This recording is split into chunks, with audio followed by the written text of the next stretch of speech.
I went to the Pursuit of Truth. So my eldest daughter gave me this Netflix thing to watch, Social Dilemma. And it was quite interesting. It showed about how social media has taken over our lives and the dangers of it.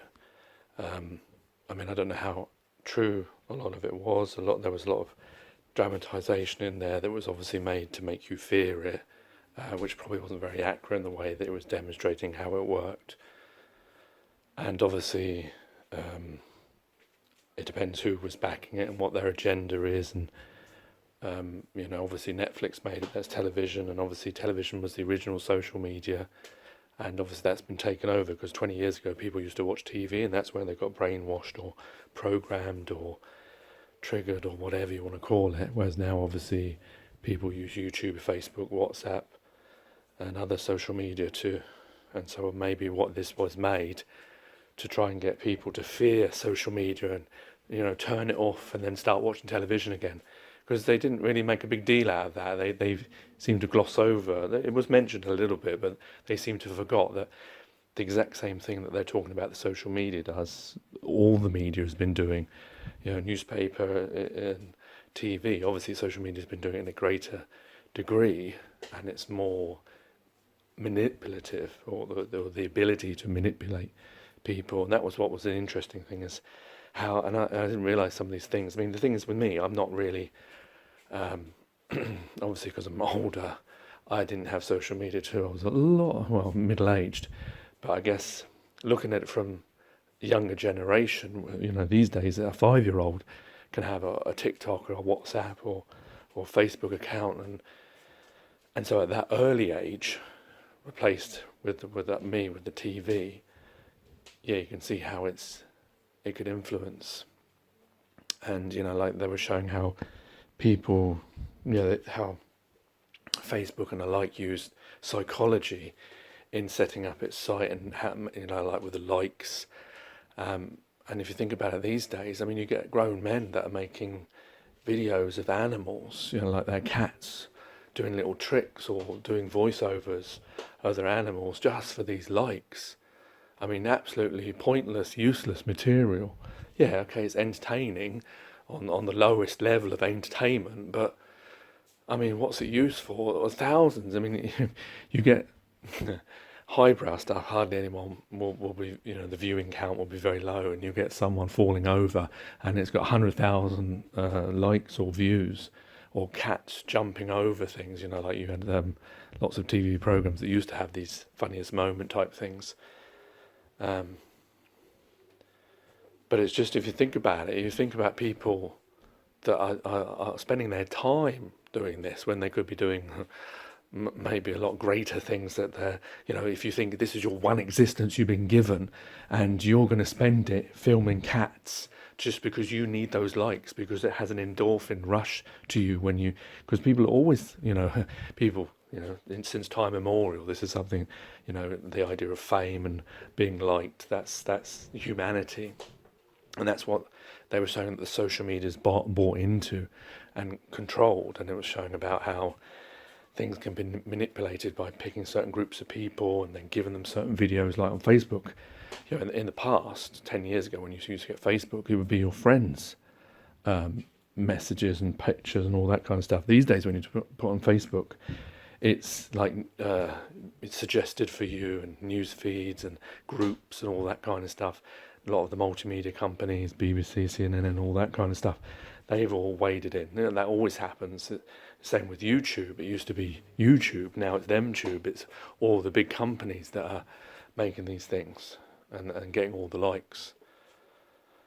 And they were showing how you can be manipulated by that. Obviously, they had a dig at conspiracy theories and flat Earth. That's no great deal there, despite the fact that those types of people are the ones that are woke and probably more are going to listen to the message of being fearful of the dangers of social media. But I noticed at the end of the programme it was sponsored by, was it the space programme or the space project? I don't know, something like that. So obviously that was why they decided they had to have something about digging at flat Earth.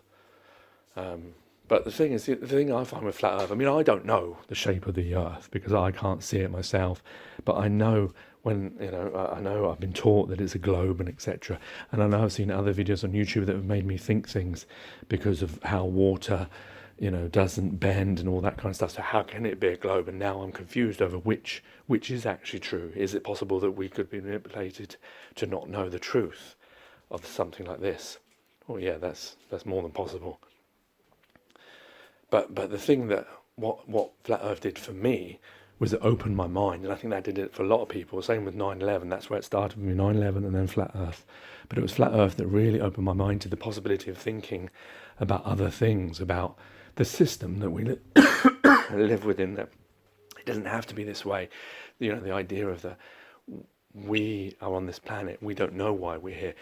Names are given to things around us that thousands, hundreds, or whatever time was given, but they're not really those things. A lion isn't a lion, a tree isn't a tree. We gave it those names because we don't know what the real names are. We don't know why we're in this place that we are and what our function is. There's so many unknowns, but we forget about that because we teach each other these certainties because we don't want that unknown. So we teach each other that, some people would believe in God, some people wouldn't, and the way that we're just here, and and this is a lion and this is a tree, and that gives you certainty. But it's only when you start to question these things, you realise there's a lot of things around that you've taken for granted without even thinking about them. So that's what I found with Flat Earth. It did for me. It opened my mind to question things and to see things differently and understand, wait a minute, let me go back, let me unpick, let me see, where did I learn all this stuff? When I was a baby, I was given a name, I was given all this information. I've not had to explore or find out for myself the great majority of what I believe in, and some of it not true. So and that's, I think, why the danger of Flat Earth. It's not really to do with the dimensions of the Earth. It doesn't really matter whether it's round or flat. We're on it. The important thing is, I suppose the important thing is if we're being lied to, but the important thing is control and how we live as human beings, really. That's why people don't like the idea of Flat Earth or Globe Earth. They want to know the truth because they don't want to be lied to. They don't want to spend their life being lied to and controlled. The same with anti-vax and COVID-19 and all these things.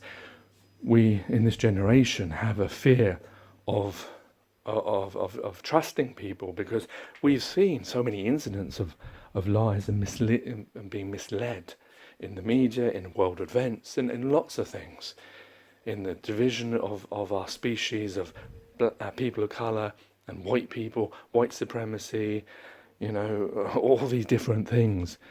These divisive things, football teams, people will fight each other. People have died for football teams, for kicking a stupid ball into a net.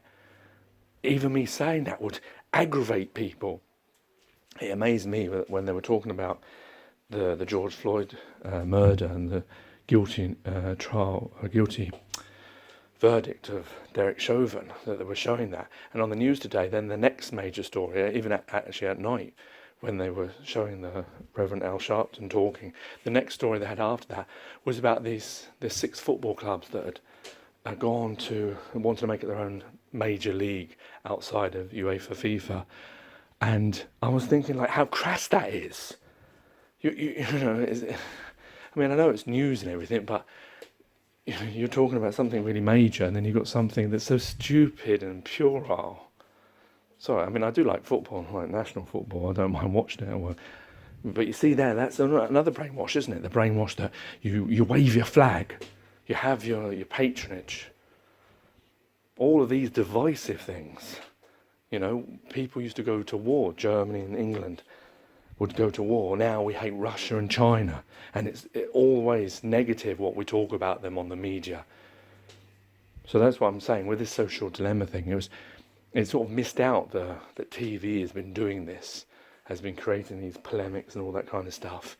And social media, yes, the thing with social media is how it manipulates the individual more than, it can target things. Like when, was it Oxford? I can't remember what the Oxford group was that were to do with Brexit, and they were harvesting putting certain articles on your Facebook. So if they wanted you to vote Brexit, they were showing you how illegal immigrants were claiming houses, or those kinds of stupid stories. And of course, a lot of this doesn't have to be true, but yet it gets into your mind. And then when you get to vote, then you think about all these things. And so, is it your free thought that made you decide these things, or was it someone else that put it into your brain? And yes, that's great. But if you remember, this is the same thing that's happened at school. This is the same thing that happened in the newspapers. This is the same thing that happened on TV. All the thoughts, if you think about the thoughts that you think about, all the things that you know, if you go back to where did you get them from? A lot of those things weren't from your own exploration, from your own senses. They were from a person standing in front of you, either on television or written down, or someone standing in a class, verbatim teaching you these things, and you then parrot fashion taking them in, soaking them in like a sponge. That's what children are, sponges that take all this information, then you're tested upon that. But you don't realise that, well, wait a minute, have you actually bothered to fact check all that?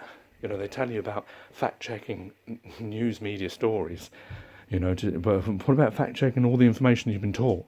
The ideas, the concepts, whether they are valid or not, the idea, the system of, or like when you go for a COVID vaccination, they ask you, what do you see as your ethnicity? What does that matter? Why do you need to know I'm white British or I'm black African? Why do you need to know that? So that you can then put on the media like they do.